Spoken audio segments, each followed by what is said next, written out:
இது வந்துட்டு நாங்க ஃபீனிக்ஸ்க்கு போகும்போது ஒரு 6-8 months இருக்கும்னு நினைக்கிறேன். வேனுசைன்ல வாங்கினோம். பிராண்ட் வந்துட்டு கொஞ்சம் 2000 ரூபாய்க்கு மேக்ஸிமம் வாங்குவோம். இது ஒரு 3900 ரூபாய் பேக்னு நினைக்கிறேன். ஆஃபர்ல இருந்தது. வாங்கறதுக்கு ஒரு மாதிரி அப்படியே ஒரு மாதிரி இன்னும் காஸ்ட்லியா இருக்குன்னு நினைச்சாலே எங்க அத்தை மாமா வந்துருவாங்க, வாங்கிக்கோ வாங்கிக்கோ அப்படி அந்த மாதிரி. ஆமா கொஞ்சம் அப்படிதான் கண்ணடிக்கிறப்ப. இல்ல ஆமா ஆமா. அப்புறம் நான் பார்த்துட்டு ஆப்போசிட்ல பார்த்துட்டு நல்லா இருக்கலன்னு நேரா தரன்னு எடுத்துட்டு போய் வாங்கி கொடுத்ததுதான் ஹேண்ட்பேக். அதாவது உலகத்துல இப்படி ஒரு அத்தை மாமா கிடைக்கிறதுக்கு நீ வந்து கொடுத்து வச்சிருக்க. கண்டிப்பா. சூப்பர். இப்போ வந்து லவ் மேரேஜ் அரேஞ்ச் மேரேஜா? லவ் கம் அரேஞ்ச் தானா? அது என்ன லவ் கம் அரேஞ்ச்? ஒரு 1 month லவ் பண்ணேன். அப்புறம் வீட்டுல சொல்லிட்டேன். இன்னும் 1 மாசத்துல சொல்லிட்டியாப்பா? பரவாயில்ல. எனக்கு ரொம்ப ப்ரெஷர் இருந்தது, கல்யாணம் பண்ணேன்னு. அப்புறம் நம்ம என்ன பண்றது, அப்படியே இருந்துட்டு இருந்தானா செட் ஆகாதுன்னு சொல்லிட்டு தப்புன்னு போய் சொல்லிட்டேன். நான் லவ் பண்றேன்னு சொல்லி 2 நாள்லயே அவங்க அம்மா பாட்டு சொல்லிட்டாங்க. அவங்க அம்மா நாங்க வரோம், நாங்க பேச வரோன்ட்டு இருந்தாங்க. சரி எதுக்கு டக்குன்னு ஹோல்டு பண்ணி அப்புறம் எங்க வீட்டுல சொல்லி டக்குன்னு அப்புறம் 3ஆவது நாளே மீட் பண்ணி 6ஆவது மாசம் கல்யாணம் பண்ணி முடிச்சிட்டாங்க. லவ் பண்றதுக்கே டைம் கிடைக்கல. அத இப்ப கல்யாணத்துக்கு அப்புறம் லவ் பண்ணுங்க அப்படின்னு நான் 1 வருஷமா அதான் பண்ணிட்டு இருக்கேன். சூப்பர். என்னன்னா இப்ப இன்னொரு இன்டர்வியூ கூட பார்த்தேன், அம்மா கூட எல்லாம் பேசிட்டு இருக்கும்போது அம்மா ஒரு பயங்கர ஒரு ஸ்ட்ரிக்டான ஒரு ஆபீசரா இருப்பாங்களோ? லைட்டா அப்படிதான். ஆக்சுவலா அந்த இன்டர்வியூக்கு அப்புறம் என் ஹஸ்பண்டே சொன்ன, அம்மா ரொம்ப ஸ்ட்ரிக்டா பேசினாங்கம்மா அப்படின்னாங்க. ஆனா ரெண்டுமே இருக்கும், ஸ்ட்ரிக்டும் இருக்கும், எந்த அளவுக்கு ஸ்ட்ரிக்டும் இருக்கும் அந்த அளவுக்கு வந்துட்டு ஜாலியும் இருக்கும். ஆனா அம்மா அதை ஜாலி பேசலன்னு எனக்கு தெரியல. ஜாலி பேசல, ஆமா ஸ்ட்ரிக்டாவே போயிட்டு. ஓகே. இப்போ வந்துட்டு இந்த ஹேண்ட்பேக் நடுவுல வந்துட்டு ஏதோ ஒரு பில்லி சூனிய பொம்மையை வந்து வந்துருச்சு. செல்லத்தை பார்த்து பில்லி சோனியா சொல்றீங்க? நிஜமாவே அப்படிதான் இருக்கானா? இல்ல யாரு? யானை குட்டி. தும்பிக்கையா? இல்லம்மா, அது பார்க்கும் போது நான் என்ன நினைச்சேன்னா டால்பின் நினைச்சேன். இங்கிட்ட பக்கம் மண்டமா இருக்கு, யானை. ஓ நைஸ், ரொம்ப பிடிக்கும். It's okay, super. இந்த மாதிரி வந்து இந்த கைவினை பொருட்கள்லாம் ரொம்ப பிடிக்குமா? ஆமா கொஞ்சம் குட்டியா கியூட்டா எல்லாத்தையும் வாங்கிடுவோம். சூப்பர். இங்க என்ன மார்வல் டிசிக்கே சண்டை நடந்துகிட்டு இருக்கு, பூரா அடிக்க வச்சிருக்கீங்க. இதெல்லாம் ரொம்ப பிடிக்குமா? எனக்கு மார்வல் டிசிக்கும் இந்த நருட்டோ ஆனிமேக்கும் சம்பந்தமே இல்லைண்ணா. எனக்கு ஒரு படம் கூப்பிட்டா கூட நானும் அவனும் கேஜிஎஃப் கூட்டு போனேன், அந்த சண்டை குத்துன்னு. நான் போயிட்டு ஃபர்ஸ்ட் கேஜிஎஃப்ல தூங்கிட்டேன்.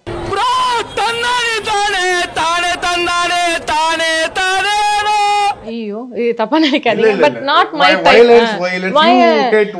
ஐ ஹேட் வயலன்ஸ். அப்புறம் ரொம்ப இருட்டாவும் பிடிக்காது எனக்கு. இந்த ரோமியோ ஜூலியட், இந்த எஸ்எம்எஸ் மாதிரி கலர்ஃபுல் ஃபிலிம்ஸ் தான் பிடிக்கும். ஸோ அதனால படத்துக்கு போன மட்டும் அவன் ஃப்ரெண்ட்ஸோட போவான், நான் என் ஃப்ரெண்ட்ஸோட தான் போவேன் எப்பவுமே. கல்யாணத்துக்கு அப்புறமும் அப்படியே போயிட்டு இருக்கோம். எங்க அக்கா சொல்லுவா, அட்ஜஸ்ட் பண்ணி அவன் கூட போ, நீ அட்ஜஸ்ட் பண்ணி இவ கூட போனா தூங்குறதுக்கு நான் ஏன் 200 வேஸ்ட் பண்ணும் அப்படின்ட்டு ஃப்ரெண்ட்ஸோடய போயிடுறோம். படப்பட சூப்பரா பேசுறீங்கப்பா. அதாவது கிட்டத்தட்ட இது வந்து ஒரு விஜே ஆர்ஜேக்கான ஒரு துணியும் இருக்கிறது. சரி ஓகே, இப்போ என்ன பண்றோம்னா இந்த பேக்கை, இந்த ஒரு அற்புதமான ஒரு மார்பிள் பேக்கை ஓப்பன் பண்ணி what are things which things you கேரின்னு பார்த்துடலாம். Please open and inaugurate. அந்த இனாகிரேட் வார்த்தைக்காக தான் நானும் வெயிட் பண்றேன். எல்லாத்துலயும் சொல்றீங்க இனாகிரேஷன் பண்ணிடுவோம். ஓகே, மற்றவங்க நினைக்கிற மாதிரி இதுக்குள்ள பெருசா ஒண்ணு இருக்காது. ஓகே பாப்போம். ஃபர்ஸ்ட் என்ன எடுக்கிறதா? எது கைக்கு வருதோ எடுத்துடலாம். மாஸ்க். ஆக்சுவலா நான் மாஸ்கே போட மாட்டேன். ஏன்பா? ஏன்னா மாஸ்க் போட மாட்டேன், எனக்கு பிடிக்காது மாஸ்க். மாஸ்க் பிடிக்காதா? ஆமா, நம்ம வந்துட்டு எல்லாத்தையும் எடுத்து நோய் எதிர்ப்பு சக்தியை ஜாஸ்தி பண்ணணும், தட் டைப். ஓகே, கொரோனாவே வந்தாலும் 2 பாட்டில் இன்சுலின் ஏத்திட்டாலும் வேலைக்கு போயிடணும். நல்ல உணவு சாப்பிட்டுட்டு வேலைக்கு போயிடணும், நோ இன்சுலின். இப்ப ஏன் மாஸ்க்? உலகமே அந்த கொரோனால கட்டி போட்டுட்டு இருக்கும்போது அந்த இம்யூனிட்டி பூஸ்ட் பண்றதுக்கு என்னென்ன மாதிரிலாம் எடுத்துக்கிட்டீங்க ஃபேமிலியோட? ஆக்சுவலா கோவிட்ல வந்துட்டு வந்துருச்சா? எங்களுக்குலாம் வந்துச்சுன்னா அப்படியே வீட்டுல இருந்தோம். அப்புறம் நாங்க கேஸ் பார்த்துட்டு தான் இருந்தோம். அதனால ஆக்சுவலா என்னன்னா எல்லாரும் இந்த மாஸ்க் போட்டு சுத்திட்டு இருக்கும்போது ஃபைன் போட்டுருவாங்கன்னு நான் மாஸ்க் பண்ணி தவிர்த்து டக்குன்னு கழட்டிடுவோம். ஏன்னா இன்னுமே மூச்சு திணறதான் செய்யுது மாஸ்க் போட்டு. மாஸ்க் போட்டு ஒரு படியில ஏறி வந்ததுனாலே வராத கோவிட் வந்துரும் போல இருக்கு. அதனால நாங்க மாஸ்கே போட்டவே இல்லை. இது வந்து கவர்மெண்டே பார்த்தாலும் பரவாயில்ல, நம்ம வெளியே இருக்கிற காத்தெல்லாம் இன்ஹேல் பண்ணி இம்யூனிட்டியை நல்லா ஏத்திக்கிட்டோம்னா சூப்பரா இருக்கும். இப்ப போட்ட ரீசன் வந்துட்டு இப்ப கொஞ்சம் நிறைய பேர் என்ன கண்டுபிடிக்க ஆரம்பிச்சிட்டாங்க, அதனால கொஞ்சம் ஹைடிங் ஃபேக்டருக்கு யூஸ் ஆகுது. அப்ப இந்த மாதிரி கலர் மாஸ்க் போட்டு போனா சர்மிகான்னு புடிச்சு போடுவோம். சரி, இப்ப கண்டுபிடிக்க ஆரம்பிக்கிறாங்கல்ல, அவங்க எல்லாம் பார்த்துட்டு என்ன சொல்றாங்க? எனக்கு உங்களை ரொம்ப பிடிக்கும் அப்படின்னு சொல்லுவாங்க. அது குட்டீஸ், அம்மாக்கள், அப்புறம் பெரியவங்க. ஆக்சுவலா நிறைய பேர் கண்டுபிடிக்கிறாங்கண்ணா. இப்ப வேற யூடியூப் திறந்தாலே நீங்க தான் வரீங்கன்னு சொல்றாங்களா. நான் வேற சரி நம்ம யூடியூப்ல தான் அப்படி இருக்க போறோம், நம்ம சர்ச்சிங் ஃபேக்டரி அப்படிதான் நினைச்சேன்.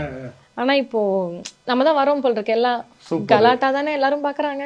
அப்ப கலாட்டாலே நம்மளே மர்க்கா போட்டா கலாட்டோட ப்ராடக்ட்டா அம்பாசிடர் ஆயிட்டீங்களே நீங்க தான் அப்படி சொல்லிட்டு இருந்தாங்க. சோ நிறைய பேர் கண்டுபிடிக்கிறதுனால சொந்தக்காரங்களோட போனா நான் போட்டுப்பேன். ஏன்னா அவங்கள நம்மனால அவங்க ஷாப்பிங் கிடக்கூடாது. தனியா போட்டா எதுவுமே பண்ண மாட்டேன். எல்லாத்தையும் பார்த்துட்டு எல்லாத்தையும் கட்டி பிடிச்சிட்டு ஓடி வந்துடும். அதெல்லாம் என்ஜாய் தான் பண்ணுவேன். அதனாலதான் மாஸ்க் பாருங்க. அதான் மாஸ்க்கு ஒரு புது விளக்கம். ஓகே, அடுத்து 2 போன் இருக்கும். ஒன்னு ஆபீஸ் போன், இன்னொன்னு நார்மல் போன் என்னோடது. சூப்பர். நேட்டிவ் என்ன ஊரு? நான் கோயம்புத்தூர். கோயம்புத்தூர். ஃபுல்லா படிச்சதெல்லாம் அங்கதான்? 2 வருஷம் அங்க படிச்சோம். நான் திருப்பூர்காரி. ஆனா ஃபுல்லா திருப்பூர் 10 to 12 years திருப்பூர்ல தான் இருந்தோம். கோயம்புத்தூர்ல பிறந்துட்டு திருப்பூருக்கு ஓடிட்டேன். அப்புறம் 10 வருஷம் கழிச்சு 2 years மட்டும் கோயம்புத்தூர்ல படிச்சு சென்னை செட்டில். சென்னை செட் ஆயிடுச்சு எல்லாமே. எனக்கு சென்னை ரொம்ப பிடிக்கும். அது ஊரை விட்டு ஊர் வந்துட்டு சென்னை கழுவி ஊத்துவாங்கல்ல, எனக்கு சென்னை ரொம்ப பிடிக்கும். இங்கேயே வீடு வாங்கி இங்கே இருந்துட்டு இங்கே கல்யாணம் பண்ணி இங்கே செட்டில் ஆயிடலாம்டா அப்படின்னு சொல்லி. சூப்பர். வேற என்ன இருக்கு? அடுத்து வாலெட். இப்பதான் வந்து ஒரு பயங்கரமான ஒரு நிகழ்வு நடக்க போகுது. என்ன நடக்க போகுதுன்னு கரெக்டா சொல்லுங்க பாப்போம். ஆதார் கார்டு கேப்பீங்களோ? பெருசா ஒண்ணும் இருக்காது. நான் நல்லாதான் இருப்பேன்னு நினைக்கிறேன். அதுதான் தைரியமா எடுக்கும் போதே தெரியுது. புதுசா இப்பதான் மாத்துச்சு. ஏதோ அட்ரஸ் சேஞ்ச்லாம். எனக்கு கல்யாணம் ஆயிட்டு ஹஸ்பண்டோட பேரெல்லாம் மாத்தணும்னு சொன்னாங்க. அதனால மாத்தினேன். ஆமா, அந்த அட்ரஸ் இங்க வீட்டு அட்ரஸ் கொடுக்கணும். நிறைய அதுக்காக மாத்தினது. மத்தபடி கார்ட்ஸ், மத்தபடி எல்லாம் ஸ்கூல் போட்டோல இருக்கிற மாதிரி இருக்கு. அது லைசென்ஸ்ல இது என்னோட டாக்டர் ஐடி. டாக்டருக்கு ஐடி கொடுத்துருக்காங்களா? ஆமாங்க, ஷர்மிகா ஒரு டாக்டருங்க. அது அப்பப்ப நினைவுபடுத்திங்க. Okay, the date of Sharmika. Okay, இதெல்லாம் போட்டு தான் டாக்டர் ஐடி. ஆமா. இது வந்து எப்படி இங்க படிச்சது? எம்பிபிஎஸ் என்னென்ன படிச்சது? நான் BSMS Siddha doctor. Siddha doctor அப்படின்னும் போது இப்போ நிறைய பேர் வந்துட்டு உங்கள் மேலே இன்னும் காண்டாவே இருக்காங்களே. ஏன்னா பல லட்சங்கள் போட்டு ஒரு கிளினிக் ஓப்பன் பண்ணி இந்த டெர்மட்டாலஜிஸ்ட்டு இந்த அந்தாட்டாலஜிஸ்ட்லாம் இருக்காங்கல்ல. அப்படின்னும் போது நீங்கள் சிம்பிளாக வந்து இதை தேய்மா, இந்த வீட்டை தக்காளி தான் எடுத்து தேய்ச்சிட்டு போமா அப்படின்றீங்கல்ல. ஸோ அப்படி இருக்கும்போது அந்த கிரிட்டிசிசம், அந்த ஹேட்டர்லாம் எப்படி பார்க்குறீங்க? அவங்க ஒரு கைண்ட் ஆஃப் டாக்டர்ஸ். அவங்க பண்றதையும் தப்ப சொல்ல முடியாது, நான் பண்றதையும் தப்ப சொல்ல முடியாது. அவங்க யாருமே எதுவுமே சொல்ல மாட்டேன். ஆனா சொல்றாங்க. எனக்கு எந்த ஒரு இன்டர்வியூலயும் அவங்கள வந்துட்டு இப்படி பண்ணாதீங்க. நான் என்ன படிச்சிருக்கேனோ அதை நான் சொல்லி கொடுக்குறேன், அவ்வளவுதான். நீங்க என்ன படிச்சிருக்கீங்களோ நீங்க சொல்லி கொடுங்க. மக்கள் எது வேணுமோ தேர்ந்தெடுத்துக்கிட்டோம், அவ்வளவுதானே. நான் என்ன பண்ணுவேன்? இது சொல்லுவாங்க நிறைய பேர் வந்துட்டு உங்களை கழுவி ஊத்துறாங்க. டாக்டர்ஸ் தான் கழுவி ஊத்துவாங்க. அவங்க தொழில மண்ண போடுற மாதிரி இருக்குல்ல, அவங்க அப்படி நினைக்கிறது. அதான் இப்ப என்னன்னா, இப்ப நம்ம சொல்றது வந்து சிம்பிளா ஒரு 10 ரூபாய்க்கே இல்ல வேலை முடியுதுன்னும் போது அவங்க ஒரு 10,000 ரூபாய்க்கு அவன் எதிர்பார்த்துட்டு இருப்பான்ல, அதுல ஒரு காண்டு. அப்படி ஒரு ஆடியன்ஸ் இருக்காங்க. நான் என் ஆடியன்ஸ் மட்டும் கவர் பண்ணிக்கிறேன், அவ்வளவுதான். இது அவ்வளவுதான். கொஞ்சோண்டு காசு இருக்கும். இன்னைக்குதான் காலையில ஆட்டோ நான் கொடுத்தேன், 20 ரூபாய் எல்லாத்தையும் முடிச்சுட்டு வந்தேன், அவ்வளவுதான். அப்புறம் பில்லு விஷயங்கள்லாம் இருக்குது. அப்புறம் இந்த பர்ஸ் என்ன யார் வாங்குறது? இது நான் மினி இல்ல நான் வாங்கினேன். இது வந்துட்டு இந்த இது எனக்கு பிடிச்சதுன்னு வாங்கினேன். எதுக்கு அந்த இல்ல இந்த கோல்டு பிளாக் காம்பினேஷன். பர்ஸ்ல இப்படிலாம் பார்த்து வாங்குவாங்க, பரவாயில்ல வாங்கலாம். அப்புறம் ஹேர் கலர் என்னது நல்லா இருக்கே, ஒரு மாதிரி ஃபுல்லாவும் கலரிங் அடிக்காம நடுவுல ஒவ்வொரு முடி மட்டும் அடிச்சு, அது எப்படி அது நல்லா இருக்கு? இல்லனா இது ரொம்ப வேற மாதிரி கலரா இருந்தது. ரொம்ப டார்க் மரூன் கலர்ல இருந்தது. இப்ப கலர் எல்லாம் போய் பிரவுன் ஆயிடுச்சு, செம்பட்டையா இருக்குது. சரி நானும் இருக்கட்டும்னு விட்டுட்டேன். அது ஒரு ஃபேஷனா இருக்குமே. ஆமா, ஜாசல் அடிச்சேன். அப்புறம் எல்லாத்துக்கும் ஒரு ஆசை இருக்கும்ல, நம்மளும் ஹேர் கலர் பண்ணணும், நம்மளும் டாட்டோ குத்தணும்னு. டாட்டோ குத்திருக்காங்களா? ஆமா, அதான் நானும் கல்யாணம் ஆகி கரெக்டா 5வது நாள் என்னை மைக்கி போய் அவன் பேரு என் பேரு சேர்ந்து குத்தி விட்டான். அப்படியா? ஆனா பிடிச்சதான் குத்துனேன். உடனே போயிட்டு டாட்டோ குத்துற இடமோ வந்துட்டு வலுக்கட்டாயமா கூட்டு போன மாதிரி வலிக்கும்ல, நான் வலி தாங்கவே மாட்டேன். அவர் குத்திக்கிட்டாரா இல்லையா? அவன் கை ஃபுல்லா டாட்டோ தான் இருக்கும், இருப்பான் பெருசா. அவனை வச்சா பெருசா சொல்லுவான். வேற என்னது, இது வந்துட்டு மேக்கப் பவுச். இப்பதான் வந்துட்டு பார்க்க போறோம் என்னென்ன மேக்கப், அதாவது பியூட்டி ஆஃப் ஷர்மிகா என்னன்னு பார்க்க போறோம். லிப்ஸ்டிக் இருக்கு. பேருக்கு மீனிங் என்னப்பா அப்படி தெரியல, அப்படியே பாத்துருவோமா? அப்படியா? சரி, இப்பதான் பாப்போம். இப்ப போட்டினா உன் வீடியோஸ் தானப்பா வரும். ஷர்மிகா ஹெல்த் டிப்ஸ் அதெல்லாம் வர ஆரம்பிச்சிருவே கூகுள்ல. Sharmika name meaning. Okay, meaning பியூட்டிங்க. வாவ், தெரியும். இப்போ இங்க பாருங்க, Sharmika is Tamil girl name and meaning of this name is beauty. எங்க அம்மா வேற மாதிரி யோசிச்சிருக்காங்க. தேங்க்யூ. இப்பதான் நான் இனிமேல் யாரா கேட்டா நம்புறதா? கூகுள் போய் சொல்லுமா? கூகுள் போய் சொல்லாது. உங்களுடைய பேருக்கு இப்பதான் மீனிங் தெரியுமா? பேருக்கு மீனிங் எல்லாம் பார்த்ததே இல்ல. அப்படியா? யாரும் இப்படி என்கிட்ட கேள்வி கேட்டது இல்ல ஃபர்ஸ்ட். ஆனா இந்த ஷோல நான் பியூட்டி அப்படின்னு மீனிங்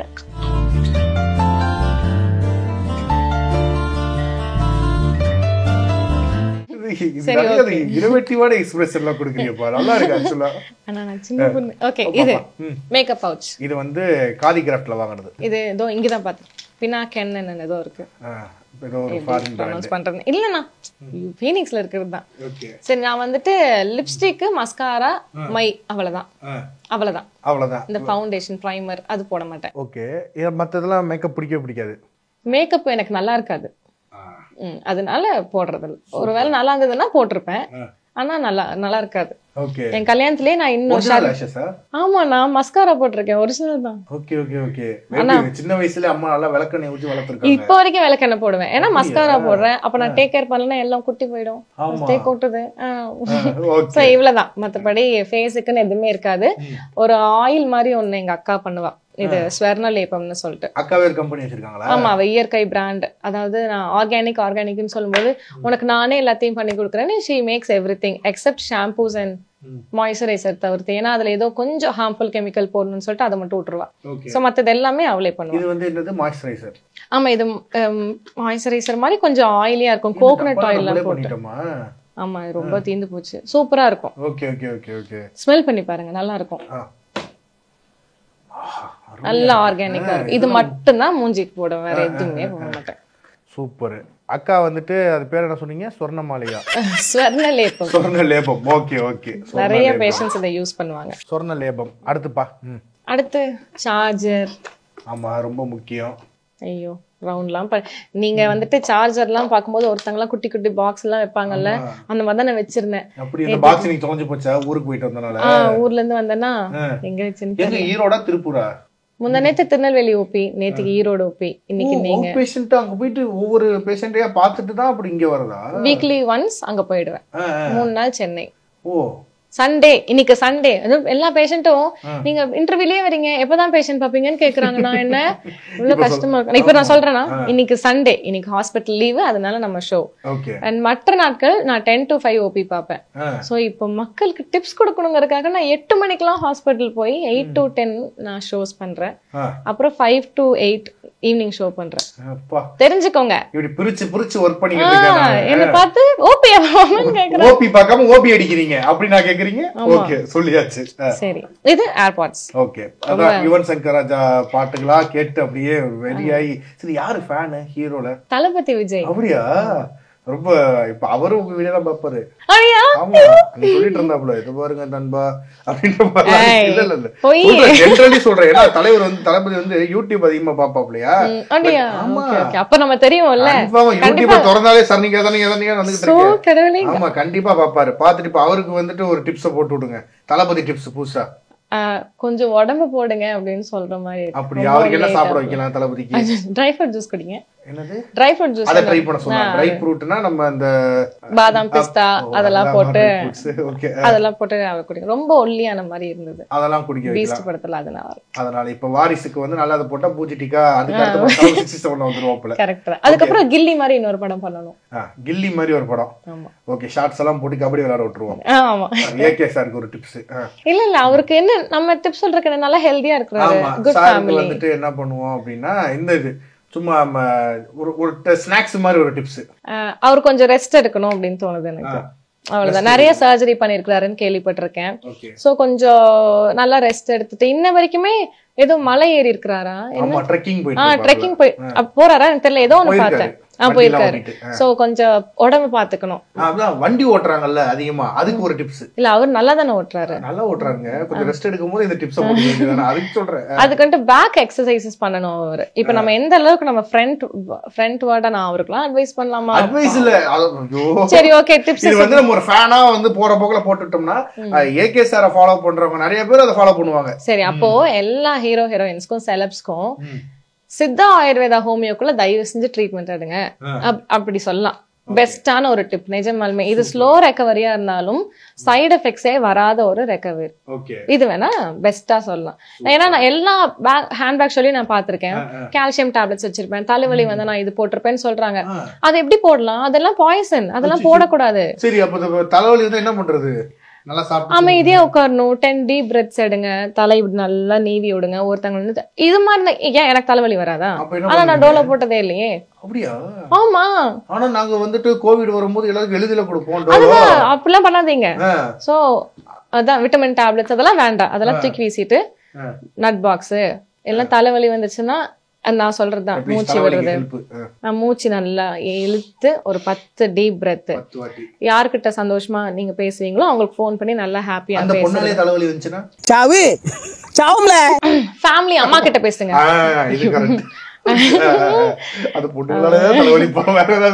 பொண்ணுங்களுக்கு பசங்கனாலையும் பசங்களுக்கு பொண்ணுனாலையும் தலைவலி இருந்துச்சுன்னா அம்மா அப்பாக்கு போன் பண்ணி பேசுங்க, ஃப்ரெண்ட்ஸ் கிட்ட பேசு. இப்படி தலைவலியை விட்டுருங்க தவிர்த்து டக்குன்னு ஒரு மாத்திரை தயவு செஞ்சு போடாதீங்க. இன்னொரு டவுட், தலைவலி வந்துட்டு அப்படியே இருந்தாலும் கம்முனே இருந்தோம்னா அதுவா போயிருமா? கண்டிப்பா போயிடும். நமக்கு ரொம்ப தலைவலி வந்துச்சுன்னா உங்களுக்கு பிரச்சனைங்க, சைனசைட்டிஸா, மைக்ரைனா. அப்ப என்ன பண்றது? அப்ப ட்ரீட்மெண்ட், காசுக்கு ட்ரீட்மெண்ட் எடுங்க, ஹைட்ரேட் பண்ணுங்க, இதெல்லாம் தான் பண்ணணும். மாத்திரை ஆமா மாத்திரை போட்டு உட்காந்தீங்கன்னா அப்புறம் எவ்வளவு நாள் நம்ம போடுறது? ஆக்சுவலா அந்த போடாம நாங்க இருக்கோம்ல, அப்ப we can also survive. நாங்களும் தானே ஹியூமன் பீயிங்ஸ், அப்ப உங்களாலே இருக்க முடியும்ல. வேற இது வரைக்கும் ஜுரம் வந்துச்சுன்னா என்ன பண்றது? ஜுரம் வந்துச்சுன்னா சுடு தண்ணி வச்சு இல்ல 3 நாள் லீவ் எடுத்து, யாருமே இப்ப ரெஸ்டே எடுக்கிறது இல்லைன்னா அதான் நல்லா ரெஸ்ட் எடுக்கணும். ஒரு 3 நாள் வேலைக்கு லீவ் போட்டு அந்த 3 நாள் வர சம்பளத்துல எல்லாம் கணக்குல எடுத்துக்காம ரெஸ்ட் எடுங்க, சரியா போயிடும். Mild food. Okay, mild food like rasam sadam, காலையில இட்லி, மதிய ரசம் சாப்பாடு நல்ல பெப்பர் தூக்கலா போட்டு ஒரு முட்டை. மைல்டு ஃபுட் எவ்வளவு இருக்கோ அந்த அளவுக்கு ஒரே ஒரு நியூட்ரிட்டிவ் ஃபுட்டும் போகணும். நைட் வந்துட்டு நல்லா பாசிப்பயிறு கஞ்சி, தேங்காய் துவையல் மாதிரி வச்சு முடிச்சிடணும், அவ்வளவுதான். இதுதான் ஃபுட். நல்லா 3 நாள் இருந்தீங்கன்னா எல்லா ஃபீவரும் போயிடும். சூப்பர். அதான் இப்போ வந்து நீங்க சொல்லிட்டு இருந்தோம், இந்த மாதிரி நிறைய இதெல்லாம் பண்ணோம்னாலே ஆட்டோமேட்டிக்கா போயிடும். ஓகே, இப்ப கேட்கற மாதிரி மாட்டுவீங்க. அதாவது கடை பெருக்க வந்து லூஸ் மோஷன் வயித்தால போகுது, அப்போ வந்து அதை என்ன பண்றது? வயித்தால போய்கிட்டே இருந்தது, ஒரு நாளைக்கு 4 டைம் மேல போட்டா ஃபர்ஸ்ட் தயிர் சாப்பாடு. சரிங்களா? வயிறை வந்துட்டு குடலை வந்துட்டு ஒரு கோந்து போட்டு அடைக்கணும். அப்ப என்ன பண்ணலாம்? நல்லா தயிர் சாப்பாடு, மோர் மாதிரி பண்ணக்கூடாது, தயிர் நல்லா பிணைஞ்சிட்டு நீங்க சாப்பிட்டீங்கன்னா நின்றும். அதையும் மீறி போகுது அப்படின்னா பிரெட், அதையும் மீறி போகுதுன்னா பிஸ்கட், இந்த மாதிரி போட்டாலே நார்மல் ஆயிடும். இல்ல ரொம்ப உங்களால முடியல கண்டிப்பா அலோபதி. அது ஏன்னா அது எமர்ஜென்சி ட்ரீட்மெண்ட். எமர்ஜென்சிக்கு மட்டும் தான் எங்க போகணும்? அலோபதி போகணும். அலோபதின்னா அந்த இது English medicine, normal English medicine. அதே ஒரு 2 டைம் 3 டைம் டிசென்ட்ரி ஆகுது, டயர்ட் ஆயிட்டேன், ஓடி போயிடக்கூடாது. அவ்வளவுதான் நான் சொல்றேன். ட்ரிப்ஸ் ஏத்திட்டு எதுக்கு? ட்ரிப்ஸ்னா என்னதுன்னா ஒண்ணுமே இல்ல, சக்கரை தண்ணி. நீங்க தண்ணி குடிச்சாலே சரியா போயிடும். ஆமா, சக்கரை வேண்டாம், அதுக்கு ஒரு ஃப்ரூட் ஜூஸா. ஆஹா, பாருங்க இவ்வளவு விஷயம் தெரியும். இது இல்லாம டக்குன்னு ஹாஸ்பிடல் போனா நம்ம உடம்பு வந்துட்டு நோய் எதிர்ப்பு சக்தியை இது பில்டே பண்ணாது. கரெக்ட், அவ்வளவுதான், இழந்து விடும். ஆமா, சூப்பர். அடுத்து என்ன இருக்குன்னு பாத்துருவோம். ஐயோ, சீப்பு. ஆக்சுவலா இதெல்லாம் வந்துட்டு நான் எப்பவுமே வச்சிருப்பேன். சர்னிகா பயன்படுத்தும் ஒரு அற்புத பிரஷ். ஊரா சுத்துறனால பிரஷ். இது வேற நல்ல சென்சோரேனா. அப்புறம் கிரீன் பென், பென்சில் சைன் போட்டு கொடுக்கிறதுக்கு பேஷண்ட் பாக்குறேன்ல நான் டெய்லி. ஆமா. அது என்னப்பா கையெழுத்தெல்லாம் புரியுற மாதிரி எழுதுவீங்களாப்பா? ஏன்னா டாக்டர் கையெழுத்தே நமக்கு வந்து அது ஒரு மாதிரி இசிஜி மாதிரியே எழுதுவாங்க. அப்படிலாம் இருக்குமா இல்ல நார்மலா இருக்குமா? ஃபர்ஸ்ட் நானும் அதை நினைச்சிருப்பேன், டாக்டர்னா பெரிய கொக்கா ஏன் இப்படி எழுதுறாங்க அப்படின்னு. ஆனா இப்ப நானே இப்படிதான் எழுதுறேன். ஒரு நாளைக்கு 150 பேஷண்ட் எப்படி எழுதுவீங்க? அவ்வளவுதான். ஆனா ஒரு டவுட், இப்ப மாத்திரைன்னா ஃபர்ஸ்ட் லெட்டர் மட்டும் அப்படி எழுதி. ஆமா, அது நம்ம ஃபார்மசிஸ்ட்க்கு தெரியும். அதனால நானும் அதெல்லாம் யோசிச்சிருக்கேன், என்னடா இது ஒண்ணுமே புரியலன்னு. இப்ப நானே எங்களோட ஹாஸ்பிட்டல் ஒரு மருந்துன்னா அது ஃபர்ஸ்ட் லெட்டர் எழுதிட்டு இப்படிதான் கொடுத்துட்டு இருக்கேன். அப்போ தெரியுது நம்ம ஸ்பீடு, அதனால அப்படி ஆகுது. லைஃப் அது ஏத்த மாதிரி நம்மள மோல்ட் பண்ணுது இல்ல.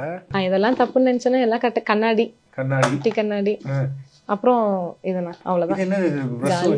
இது ரொம்ப வித்தியாசமா இருக்கு. இது என்ன சொல்லுவாங்க, ஸ்க்ரன்ச்சீஸ். நீங்க பாத்துருக்கீங்களா? இது ரொம்ப வித்தியாசமா இருக்கு பாரு. ஆனா நல்லா இருக்கானா ரப்பர் பேண்ட். ஆமா, இது வந்து முன்னாடி இந்த உடம்பு தேய்க்கிறதுக்கு தேய்ச்சி குளிப்பாடு ஸ்க்ரப் மாதிரியே நல்லா இருக்கு.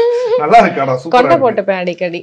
கொண்டை தான் ஃபேவரட்டா? போனிலாம் போடுவாங்களே. கொண்டை தான். நம்ம வேர்த்துறோம் எல்லாம் எடுத்து மேல ஒரு கொண்டை போட்டோம்னா நிம்மதியா உட்காந்துட்டு என்னைக்காச்சும் ஒரு பேஷண்ட் வந்துட்டு என்னப்பா இவன் போவே மாட்டேன் அப்படின்ற மாதிரி நடந்திருக்கா? உட்காந்து மேடம் பெரிய ஃபேன் மேடம் சொல்லிட்டு ஒரு 1/2 hour அவனே வந்துட்டு நோய் இல்லைனாலும் இந்த நோயெல்லாம் எனக்கு இருக்கு அப்படின்னு சொல்லி பேசிட்டு இருக்காங்க. அதாவது ஆக்சுவலி இப்போ ரீசெண்டா அப்படி நடக்குதுன்னா எங்களோட ஹாஸ்பிட்டல்ல கன்சல்டேஷன் ஃபீஸ் 200 தான். வருவாங்க 200 ரூபா தானா அப்படின்னு வந்துட்டு ஒரு நெக்ஸ்ட் பேஷண்ட்ஸ் நான் ஒரு ஸ்லாட் 15 minutes தான். அடுத்த பேஷண்ட்டுக்கு நான் கொடுத்துருப்பேன் தானே அப்பாயின்மெண்ட். அதாவது ஒருத்தங்களுக்கு பே பண்ணுவாங்க, ஃபேமிலியா வந்துருவாங்க. தப்பு சொல்லல, பட் எங்களோட நிலைமையும் கொஞ்சம் புரிஞ்சுக்கணும்னு. ஃபேமிலியா வந்துட்டு பே பண்ணது ஒருத்தவங்களுக்கு தான். ஃபுல் ஃபேமிலி டிப்ஸ் கேட்டுட்டு ட்ரீட்மெண்ட் பார்த்துட்டு அப்படிதான் கிளம்புவாங்க. அப்புறம் கடைசியா மெடிசன் வாங்காம போயிடுவாங்க. ஸோ இப்படிதான் இருக்கும். அதனாலதான் நாங்க வந்துட்டு கொண்டு வந்துட்டோம் இந்த ரூலை. மெடிசன் வாங்கினாதான் டயட் ரிவீல். ஏன்னா டயட் தான் எங்களோட சீக்ரெட்டே. அதாவது டயட்னா ஃபுல் அண்ட் ஃபுல் அப்படி பாடி ட்ரிம் ஆகி இது பண்ணிடலாம். தலையில இருந்து கால் நீங்க எத்தனை மணிக்கு எந்திரிக்கணும், எத்தனை மணிக்கு வந்து ஒரு டிரான்ஸ்ஃபர்மேஷனை போடுவோமா? நான் பண்றேன். சீரியஸ்லி? நிஜமாவா? இத குறைக்க முடியுமா? அண்ணா சூப்பரா குறைச்சு கொடுக்கறேன் நானு. அப்படியே? ஆமா. ஏய் சீரியஸ் பா ப்ளீஸ் பா. நிஜமா? அப்ப நம்ம அடுத்த கண்டென்ட் ரெடி ஆயிடுச்சு. ஆமா இது ஃபுல்லா உண்மையிலே குறைக்கலாமா? கண்டிப்பா. அதாவது ஹெரிடிட்டி டயட்ட கரெக்ட்டா ஃபாலோ பண்ணா 1 monthக்கு 6 to 7 kgs குறைச்சு கொடுப்பேன். ப்ளீஸ் பா. சூப்பர், ரொம்ப ஹெல்தியா படலா வருது. அதுக்கு ஒரு குறைச்சமா நல்லா இருக்கும். பண்ணி கொடுக்கறேன். பண்ணலாமா? சூப்பர். முதல்வன் படம் மாதிரி நம்ம குறைக்கிறோம். சரியா? சூப்பர். அதுதான் வேணும். இப்போ இதெல்லாம் ஒரு ரியல் லைஃப் எக்ஸாம்பிளா இருக்கும். இது வரைக்கும் நான் சப்பியா மட்டும் தான் பாத்துர்க்காங்க இவங்க. ஓ நான் வந்துதான் உங்களை இது பண்ணி இந்த உலகத்துல எழுதி இருக்கு. ஆமா பண்றோம். 6 packs கொண்டு வரோம். 6 pack பண்ணுவோம். நம்ம ஆல்வேஸ் எய்ம் ஹையர் தான். சரிமா, கண்டிப்பா வரோம். கன்ஃபார்ம் பண்றோம். சீரியஸ்லி கேமராக்காக மட்டும் கிடையாது. என் ஒய்ஃப் ரொம்ப சந்தோஷப்படுவா எல்லாம் பார்த்தானா. கண்டிப்பா பண்றோம். வேற மாதிரி வேற ஏதாவது உள்ள இருக்கா? வேற ஒண்ணும் இல்ல, நம்மளதான் டப்பா. அவ்வளவுதானா? ஒரே ஒரு பெர்ஃப்யூம் ஜவாது மாதிரி இருக்கு. ஜவாத் இது என்ன? ஜவாது இந்த மாதிரி தான் பிடிக்குமா பெர்ஃப்யூம்ஸ்? சில பேர் சொல்லுவாங்களே ஐ யூஸ் தட் அந்த மாதிரி பெர்ஃப்யூம் யூஸ் பண்ணுவேன். அது ரொம்ப காஸ்ட்லியா இருக்கும்னால யூஸ் பண்ண மாட்டேன். இதே எங்க ஃபார்மசிஸ்ட் பையன் கொடுத்தான், மேடம் இது யூஸ் பண்ணுங்க அப்படின்னா. அதுவும் நான் பாடி ஸ்ப்ரே பாடிக்கு தான் ஆயிருமோ பயம். அதனால ஸ்கின் மேல இல்லாம வேற எங்கேயோ போயிடுச்சு. குறைக்கிறோம் 1 மாசத்துல 7 கிலோ நம்ம பண்றோம். நான் இந்த சேலஞ்ச் வேற மாதிரி ஆகுறோம் நம்ம. ஓகேப்பா சூப்பர். உண்மையிலே இந்த ஹேண்ட் பேக் ஷோ எக்ஸ்ப்ளோர் பண்ண வந்து என்னைய நானே எக்ஸ்ப்ளோர் பண்றதுக்கு ஒரு வாய்ப்பு கிடைக்கும்னு நினைக்கிறேன். Really nice meeting you. Thank you. Thank you. You want to convey something ஏதாவது? நான் வந்துட்டு அதான் சொன்னேனே உங்களோட பெரிய ஃபேன். நிஜமாலுமே வந்துட்டு இந்த ஷோல நான் இருக்க மாட்டேனா, நம்மள ஏன் கண்டுக்க மாட்டேங்கிறாங்கன்னு நினைப்பேன் நிஜமாலுமே. அதாவது ஒரு 1.5 years முன்னாடியே எங்களோட யூடியூப் சேனல், எங்க டெய்ஸி ஹாஸ்பிட்டல் சென்னை யூடியூப் சேனல்லே வந்துட்டு நல்ல வியூஸ் 1 million 2 million போகும். ஆனா நம்ம ஏன் ரெகக்னைஸ் பண்ணல அப்படின்னு சொல்லிட்டு யோசிப்போம். அண்ட் ஒவ்வொரு ஹேண்ட்பேக் ஷோலையும் நான் நிஜமாலுமே இந்த மீடியால ரொம்ப ஆர்வம் ஜாஸ்தி. எல்லா ஹேண்ட்பேக் ஷோவும் ஃபர்ஸ்ட்ல இருந்து லாஸ்ட் வரைக்கும் பார்ப்பேன். ஸோ அப்படி இருக்கும்போது உங்க ஷோ நான் ரொம்ப ரசிச்சிருக்கேன். அந்த ஷோல நான் இருக்கேன்னு நினைக்கும் போது டக்குன்னு நம்ம எஞ்சிருவோமோ, இந்த கனவுல கலைஞ்சிருவோம் அப்படியும் ஒரு ஃபீலிங் இருக்கு. ஆனா இது உண்மைன்னு ஒரு ஃபீலிங். எஸ், காட் ரிட்டர்ன் அவர் ஹெட். அது கரெக்டாகவே நடந்திருக்கு. இன்னைக்கு மீட் பண்ணணும்னு இருக்கு. கரெக்டாக மீட் பண்ணிட்டோம். நிறையாவே ஐ ஓப்பனிங்கான விஷயங்கள்லாம் சொல்லியிருக்கப்பா. ஏன்னா மாத்திரை அது ரொம்ப எமர்ஜென்சி அப்படின்னா மட்டும்தான் நம்ம வந்து பயன்படுத்தணும். தவிர அது மற்றதெல்லாம் நம்மளுக்கான கை வைத்தியங்கள் பண்ணியே அதை சரி பண்ணிக்கணும் அப்படின்றது இந்த வீடியோவோட டேக்அவே. ரொம்ப எமர்ஜென்சினா பயன்படுத்தணும் அப்படிங்கறதும் ஒரு ரீசன் வைக்கிறோம். எமர்ஜென்சிலயும் பயன்படுத்தாம நிறைய பேர் இருக்காங்க. அது தவறு. ரொம்ப எமர்ஜென்சினா அது பண்ணிதான் ஆகணும். ஓகேவா? Thank you so much for your lovely time. ரொம்ப thanks. உங்க வைஃபையும் பாப்பாவையும் கேட்டேன்னு சொல்லுங்க. கண்டிப்பாக லைக் பண்ணுங்க, ஷேர் பண்ணுங்க, சப்ஸ்கிரைப் பண்ணுங்க கலாட்டா பிங்க்குக்கு. இனி உங்க சீத்திர SCVல channel number 67. Visit India's first underwater tunnel aquarium at VGP Marine Kingdom, Chennai. Twin Birds leggings, colors you need, fit you want.